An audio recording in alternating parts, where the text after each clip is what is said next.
Well, hola people, konnichiwa. Baik again bersama saya Alvin di channelnya Kudetek. Nih, jaketku udah ROG ya kan. Yang artinya kita akan review ROG pastinya. Tapi sebelum kita melanjutkan, aku ada sedikit cerita ya. Jadi kita ini sebenarnya anak broken home yang emang agak kurang ngerti gitu, nggak kenal amat yang namanya konsol gitu. Kita konsol main aja PlayStation itu pun PS1, PS2, PS3. Habis itu kita nggak tahu apa-apa lagi gitu, nggak tahu Nintendo, nggak tahu Xbox, nggak tahu Steam Deck dan kawan-kawannya. Ya cuma sekedar tahu tapi nggak pernah mainin gitu lah men.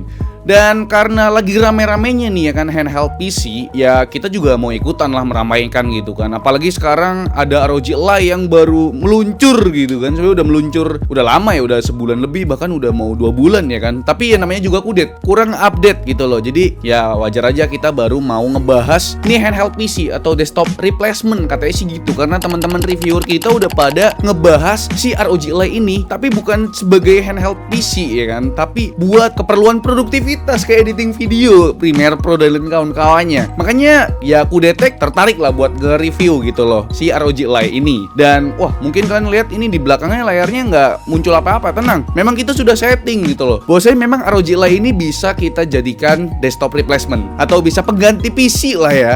Nih, tinggal colok HDMI aja langsung muncul. Bentar, loading dulu. Loh, mati ya? Walah, sorry, ke mode lock ya. Tinggal dicolok ke HDMI lewat USB hub, langsung layar belakang kita muncul gitu loh. Atau bisa dibilang mirroring gitu ya. Bisa jadi, atau bisa menggunakan yang namanya second monitor men. Jadi kenapa bisa begitu? Kenapa bisa disebut desktop replacement? Wajar aja bre, karena ROG Ally ditenagai AMD Ryzen Z1 series berbasis arsitektur Zen 4 4 nanometer. Infonya sih ini merupakan prosesor mobile terbaru dari AMD yang kodenya Ryzen 7 7840U buat Z1 Extreme dan Ryzen 5 7540U buat yang Z1 polos. Yang pasti ada campur tangan Asus ROG buat tuningannya ya. Dan alhasil dapat nama eksklusif yang mungkin aja nggak akan dijual bebas. Unit test kita kali ini pakai yang Ryzen Z1 Extreme dengan 8 core 16 thread dengan maksimum boost clocknya up to 5,1 GHz. Dan TDP-nya bisa kita otak-atik mulai dari 10 watt sampai 30 watt. Nah, buat GPU-nya dari Ryzen Z1 Extreme adalah Radeon Graphics 780M berbasis RDNA 3 yang udah support ray tracing dan juga encodernya EV1. Besaran VRAM-nya bisa kita set via Armoury Crate langsung. Jadi nggak perlu bios-biosan. Praktis banget bre. Buat memori atau RAM-nya udah pasti pakai DDR5 dong. Tapi tipenya memori LPDDR5 6400 MHz berkapasitas 16 GB dual channel yang sayangnya nggak bisa di-upgrade. Storage-nya di sini wajib hukumnya pakai M.2 NVMe dengan interface PCIe Gen 4 berkapasitas 512 GB. Tapi buat speed read dan write-nya, unit SSD ini biasa aja bre, bukan yang rata kanan. Terus yang jadi catatan, ukurannya ini 2230 bre. Jangan sampai salah beli ya. Udah banyak kok pabrikan SSD yang punya produk M.2 SSD dengan form factor 2230. Tapi kalau kepepet banget pakai micro SD aja bre. Cuma ya perlu diperhatikan suhunya, karena kan lagi cukup ramai diperbincangkan mengenai beberapa problem dari pengguna ya. Ada yang katanya lambat ngebaca, bahkan ada yang meleleh juga. Yang pasti penyebabnya karena overheat akibat posisi slot micro SD-nya terlalu dekat sama heatsink buat pembuangan panas. Kalau saran dariku sih mending upgrade M.2-nya langsung bre. Mahal dikit nggak apa-apa, yang penting aman, kenceng dan stabil. Contohnya nih kita upgrade pakai NVMe SSD dari Team Group, yaitu Team MP44S dengan kapasitas 1 TB.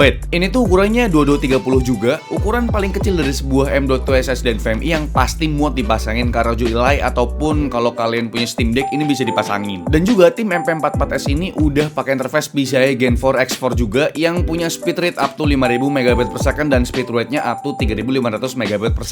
Dan untuk harga dari tim MP44S yang kapasitasnya 1 TB itu sekitar 1,4 jutaan bre. Lanjut kita ngomongin soal desain dari ROG Ally. ROG Ally baru tersedia warna putih aja nih. Desainnya sih kece dan cakep, khas ROG lah ya. Detail-detail ROG juga tetap disematkan di sini bre. Seperti bentuk grill buat intake, terus ada juga di kedua titik tumpuan tangan kita yang berbahan plastik hologram, sehingga menghasilkan warna reflektif. Detail hologram ini juga ada di sisi belakang yang berhasil menipu kita nih. Karena dari awal kita pikir ini tuh adalah sebuah LED strip, ternyata cuma stiker hologram loh. Buat feel di genggamannya cukup oke ya, nyaman karena nggak terlalu berat, cuma 600 graman aja. Ini lebih ringan daripada Steam Deck yang pernah kita coba, yang kita punya juga. Terus nggak licin juga karena di area genggaman punya tekstur buat grip kita. Overall dari segi desain yang perlu jadi perhatian tentu aja warna putihnya ini, rawan kotor yang pasti. Apalagi buat kita yang telapak tangannya mudah berkeringat ya kan. Bakal ada flek daki hitam tuh di daerah genggamannya. Kayak misalkan mouse yang sering kita pakai juga udah bekas daki pak ya, sering-sering dibersihin aja. Semua pertomolan bisa diakses dengan mudah dengan berbagai ukuran tangan bre. Kalau buat experience gamepad di sini punya joystick yang kualitas karetnya kuat sih, nggak gampang terkopek gitu. Joystick ini juga udah pakai teknologi Hall Magnet Effect yang ngejamin joysticknya nggak akan ngedrift alias letoy kayak gamepad murahan gitu. Sayangnya di pengetes singularity, average errornya tuh cukup gede bre. Kalau D-padnya pakai bahan plastik yang cukup nyaman buat ibu jari kiri. Terus buat keempat tombol kecil di sekitaran layar, printingnya ada kemungkinan bakal luntur kemakan waktu. Tapi buat tombol A, B, X, Y bisa dijamin gak bakal luntur nih, karena print-printannya tuh ada di bagian dalam bre. Terus ditimpa lapisan resin lagi. Cuma buat feel tombol A, B, X, Y ini masih jauh dari kata premium ya. Kalau tombol trigger atas bawah punya material yang mirip sama tombol arah tadi. Cuma di tombol trigger ini ada detailing berupa ukiran bertekstur biar gripnya jadi lebih dapet gitu. Kalau buat tombol makro di bagian bawah cukup mudah makainya karena bisa ditekan dari sisi luar dan juga dalam bre. Buat vibrationnya di sini dari segi power cukup dewasa ya, bukan yang agresif gitu loh, bukan kayak HP murahan gitu. Percolokan di ROG Ally tentu nggak selengkap laptop apalagi PC. Letaknya jadi satu di sisi atas. Dari kiri ada port jack 3.5mm buat urusan headset. Sebelahnya lagi ada slot micro SD yang support sampai tipe micro SD UHS 2. Top levelnya micro SD saat ini bre. Di sebelahnya lagi ada slot XG Mobile. Yap, ROG Ally juga bisa kalian pakein GPU eksternal biar makin gahar performanya. Cuma harus mengorbankan port USB Type-C satu-satunya yang sekaligus berfungsi sebagai sumber power bre. Ini merupakan port USB 3.2 Gen 2 yang support DisplayPort juga. Geser ke kanan lagi ada volume button dan juga power button sekaligus fingerprint scanner buat login biometrik di ROG Ally. Gokil. Soal dimensi punya panjang 28 cm dengan lebar 11 cm dan tebal sekitar 3,2 cm. Sebagai gambaran, ROG Ally ini hampir serupa sama mechanical keyboard dengan layout 60% bre. Kelihatan gede ya, karena ada screen display berukuran 7 inci. Ini merupakan panel IPS touchscreen dengan resolusi Full HD dengan refresh rate up to 120 Hz dan response time-nya sekitar 7 millisecond, serta punya maksimum brightness up to 500 nits klaimnya. Dari data color yang kita dapat, gamut sRGB yang mencakup 93% dengan color akurasi yang sangat baik di rata-rata 3 delta E aja. Cuma jelas banget kalau panel ini begitu membiru, terlihat white point-nya jauh dari target 6500 Kelvin. Tapi buat rasio kontrasnya bisa dibilang ini pakai panel IPS premium dengan maksimum brightness di kisaran 440 nits dan minimum brightness-nya cocok banget buat dimainin di kondisi gelap-gelapan karena di level brightness 0% kecerahannya cuma 13 nits aja bre. Idealnya layar di ROG Ally ini emang bukan buat gamer FPS kompetitif bre. Secara ini kan pakai joystick ya, jadi agak susah pastinya ngeker lawan pakai joystick. Lebih akurat kan enakan pakai mouse pastinya. Tapi tetap ada juga pasar orang main game FPS kompetitif di konsol ataupun ya di handheld PC gini bre. Nah buat game Battle Royale macam PUBG masih oke sih. Mau main squad juga oke karena tersedia dual mikrofon lengkap dengan noise cancellation-nya. Buat dengerin step musuh juga bisa kedengeran jelas karena punya sepasang speaker stereo yang hasil tuningan dari Dolby Atmos yang arah keluaran suaranya langsung nembak ke arah kita. Tapi buat gaming handheld begini enakan main game AAA yang santuy dan bisa stop and go sih. Karena biar bisa sambil rebahan dan bisa sambari bantu-bantu mak di rumah. Lanjut ke user experience-nya. Ini kan pakai Windows murni ya bre ya. Windows 11 murni bukan launcher custom. Jadi soal penggunaannya pas baru dihidupin ya layaknya device Windows pada umumnya yang emang lebih akrab dengan mouse dan keyboard itu. Jadi buat ngejelajah Windows pakai joystick masih kagok banget. Jadi ya perlu adaptasi lah. Apalagi kalau buat pilihan beberapa file itu agak susah sih. Mungkin kalau ada touchpad kayak di sebelah bakal lebih mudah kayak Steam Deck gitu. Cuma kan joysticknya ini bisa kita pakai buat kontrol layaknya mouse gitu. Buat saya pribadi experience pakai Windows 11 lewat touchscreen tuh lebih gampang ketimbang pakai joystick ya. Untungnya nih layarnya touchscreen. Apalagi touchscreennya ini udah support multi touch sampai 10 sentuhan. Cuma skala displaynya perlu di set yang agak gedean dikit. Bener aja kan secara default udah di set ke skala 150%. Sebab kalau tetap pakai yang skala 100%, icon-iconnya tuh bakal kecil banget bre. Terus kalau mau pakai touchscreen, nyamannya satu tangan buat tumpuan, satunya lagi buat nge-touch layarnya. Tapi kalau ada dockingnya lebih enak lagi bre. Nge-touchnya bisa pakai dua tangan, atau kalau lagi di kasur bisa sambil rebahan, ya geletekin aja. Buat nikmatin konten vertikal macam short atau TikTok, feel-nya ya kayak kita pakai Windows biasa. Di short nggak bisa full screen, malahan kalau konten YouTube biasa yang rasionya 9:16 bisa full screen nih. Sedangkan di TikTok, baik itu via browser ataupun via aplikasi, tetap nggak bisa swipe layaknya di HP, karena ini pakai Windows 11 murni.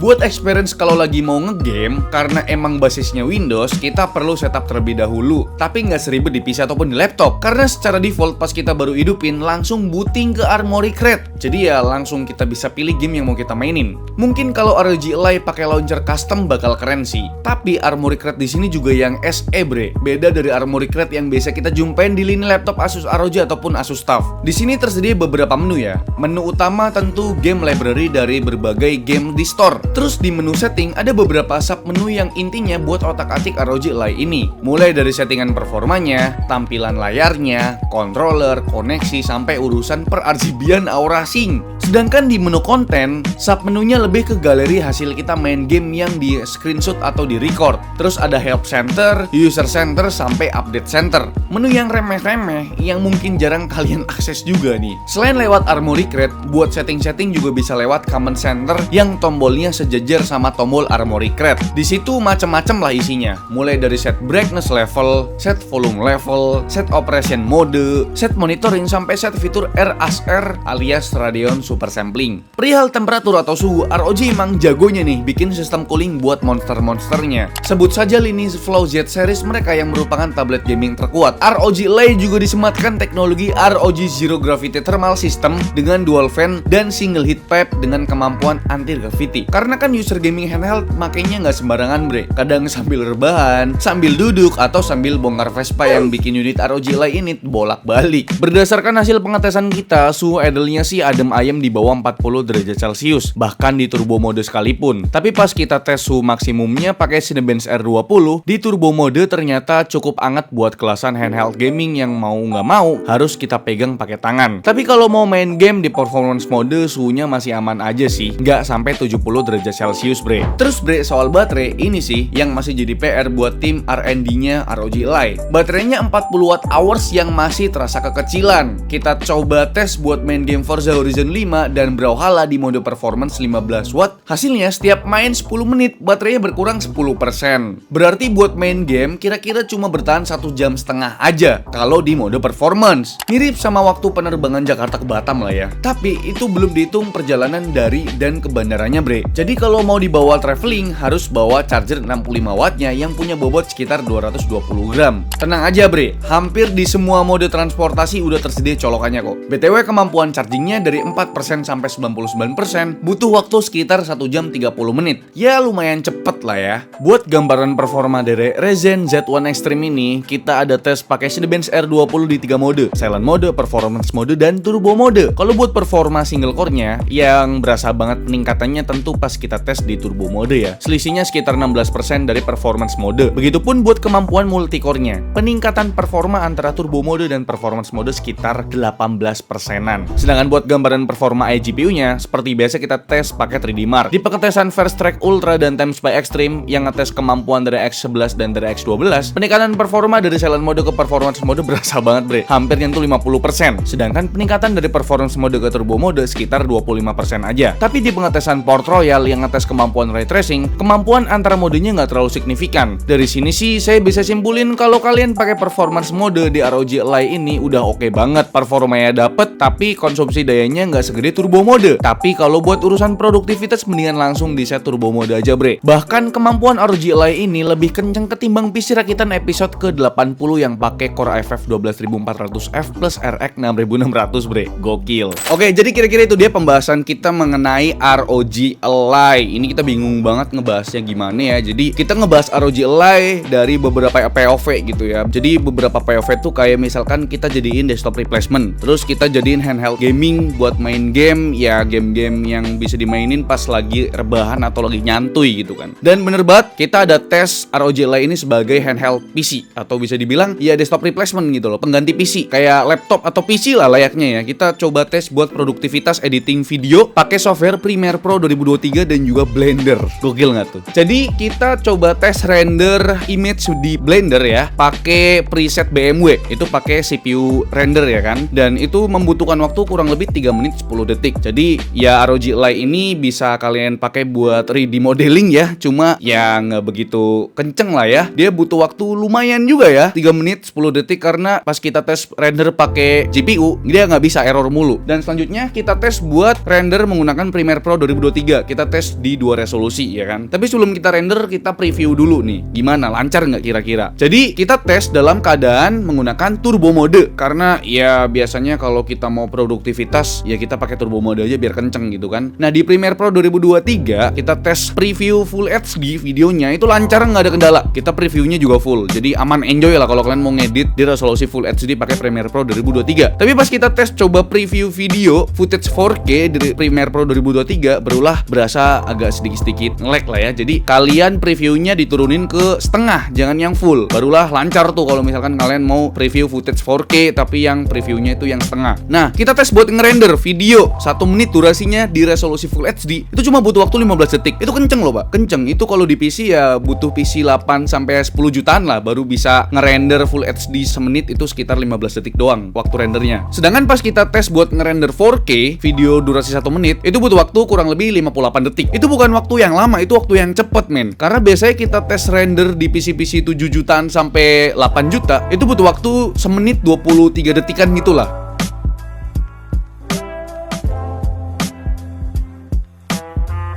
Jadi menurutku nih ya, prosesor Z1 Extreme yang ada di ROG Ally ini udah sangat sanggup untuk keperluan produktivitas editing video pakai Premiere Pro 2023. Tapi kalau buat 3D rendering ini masih kurang ya, karena dia cuma ngandelin prosesornya doang gitu. Dan layaknya handheld PC, ya kita tes buat gaming. Jadi di sini kita ada tes 6 game ya. Ada Forza Horizon 5, Forza Horizon 4, ada Cyberpunk 2077, di sini ada Dota 2 sama ada God of War ya. Game-game yang bisa dimainkan pakai mode konsol gitu atau handheld PC bisa dibilang. Jadi di sini kita tes pakai 2 mode turbo dan juga mode performance gitu loh. Kita nggak pakai silent ya, karena kita mau ngelihat kira-kira performa ekstrimnya ini gimana gitu loh. Di Forza Horizon 5 pas kita pakai mode performance dan pakai mode turbo, itu perbedaan FPS-nya sekitar 15 sampai 17 FPS di settingan grafik medium, Ren. Kalau misalkan kalian mau nyoba yang settingan grafik high biar ya grafiknya makin bagus, masih bisa dibilang enjoy lah, masih playable banget ya. Itu perbedaannya antara performance mode dan turbo mode itu kurang lebih sekitar 10 sampai 13 FPS. Jadi menurut aku sih turbo mode itu beneran ngaruh banget ya. Perbedaan FPS-nya lumayan meningkat, lumayan jauh gitu loh. Nah, Bre, ini tuh berasa banget di Forza Horizon 4. Kita pakai 2 settingan grafik juga, medium dan high ya. Pertama di medium, di mode performance itu sekitar 63 FPS rata-ratanya. Pas kita coba pakai turbo mode, itu peningkatan FPS-nya tuh hampir 30-an. Dari 62 sampai 90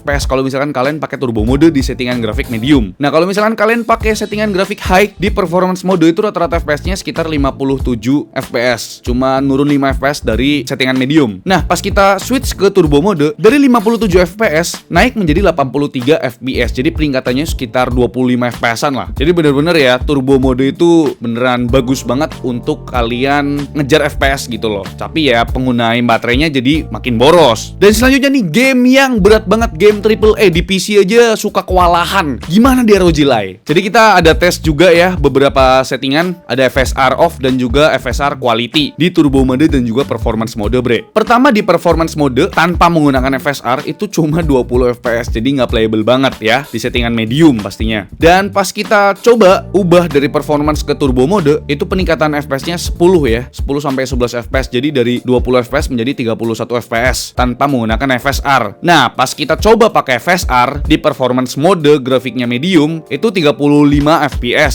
Dan kita coba turbo mode, itu naik menjadi 40 fps. Jadi di Cyberpunk 2077 ini emang peningkatan fps-nya nggak begitu tinggi, karena ini emang beneran game berat ya men ya. Dan dari beberapa game yang kita coba, kita cuma bisa dapat settingan medium lah. Penggunaan grafiknya tuh medium. Di Dota 2 kita pakai settingan grafik high di 1080p sesuai dengan resolusi layar ROG Ally. Di performance mode dapat 44 fps. Jadi nggak perlu turbo mode, fps-nya nih udah lumayan playable lah buat main game. Dan di God of War nih pakai settingan low ya. Di God of War nih lumayan berat juga nih men. Di performance mode dapat 42 fps. Jadi tanpa turbo mode udah bisa lah biar menghemat baterai itu. Jadi kira-kira itu dia performa gaming di ROG Ally. Dan menurutku pribadi ya, tanpa di-charge loh men, tanpa di-charge, tanpa colok listrik, main Cyberpunk 2077 pakai settingan grafik medium, pakai turbo mode itu dapat 40-an fps. Ini enjoy banget. Ingat, Cyberpunk 2077 itu game berat banget, dimainin di PC aja kadang nggak sanggup ya. PC 7-8 juta aja kadang ngos-ngosan main Cyberpunk 2077. Ini di ROG Ally, sebuah handheld PC yang bisa digenggam loh. Dan buat main game kayak Forza Horizon 5, Forza Horizon 4 aman banget, pakai settingan high, settingan medium masih aman banget. Lau mau pakai performance mode, pakai turbo mode aman banget. Tapi kalau kalian mau ngejar FPS ya memang turbo mode ini nggak main-main, performanya bagus punya. Dan sekarang kita masuk ke kesimpulan. Aku bingung dah, nge-review ROG Ally ini